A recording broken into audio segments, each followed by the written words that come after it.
Dans le jardin des origines, où tout est lumière et harmonie, Adam et Ève se rencontrent, étrangers sous la même peau, deux êtres en miroir, deux reflets d'une même résonance, si semblables et pourtant en apparence si dissemblables.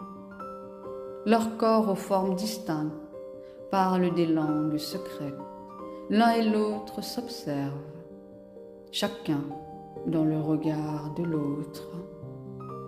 Mais au-delà des contours, des différences, des mots, une vérité sacrée sommeille, oubliée sous le voile de la matière.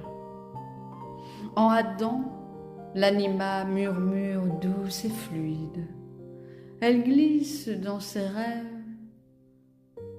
l'appelle vers les eaux profondes. Et dans le regard d'Ève, il reconnaît sans comprendre une partie de lui-même qui danse dans le secret.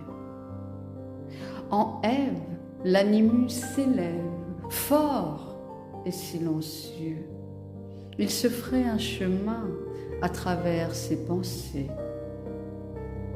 Et dans les gestes d'Adam, elle perçoit son savoir, un écho de son être qui vibre dans l'ombre. Mais les blessures du monde, les tempêtes des âmes éloignent leur union, leur paix originelle. L'anima et l'animus deviennent des ombres guerrières, séparées, brisées, rejetées, projetant des guerres intérieures.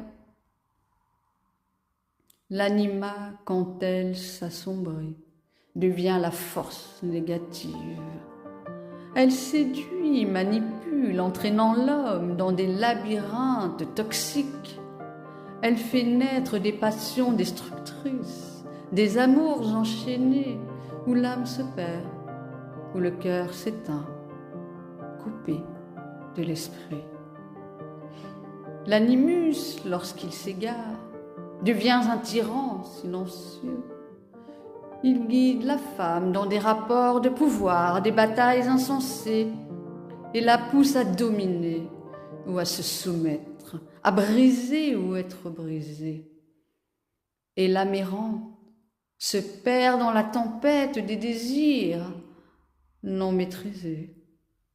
Ensemble, l'anima négative et l'animus négatif tissent des liens de feu, des relations chaotiques où la destruction règne en maître, où les âmes se consument dans la passion mais jamais ne s'unissent. Coupées de leurs origines, exilées de leur âme, elles errent dans la nuit. L'homme et la femme, aveuglés par ces ombres intérieures, se battent, se déchirent, croyant trouver l'amour. Mais c'est l'illusion qui les guide, le combat qui les dévore. Et la lumière de leur unité semble à jamais perdue. Pourtant, le chemin reste invisible, mais présent. C'est l'amour de soi qui les rappellera à leur essence.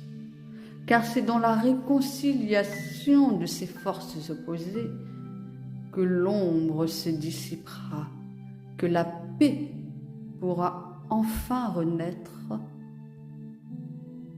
Comme l'or qui emplit les fissures des vases anciens, l'amour cicatrise, transforme la douleur en lumière d'or. Chaque blessure devient une œuvre d'art divine, révélant la beauté cachée dans les failles humaines. Quand la femme retrouve son animus et l'homme son anima, le temple intérieur s'illumine, unifiant les polarités.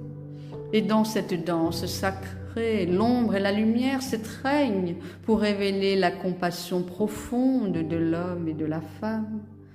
Ainsi, dans ce miroir infini, reflet de l'univers, l'unité renaît au-delà des ancêtres et du temps, et l'être humain en pleine conscience retrouve sa place.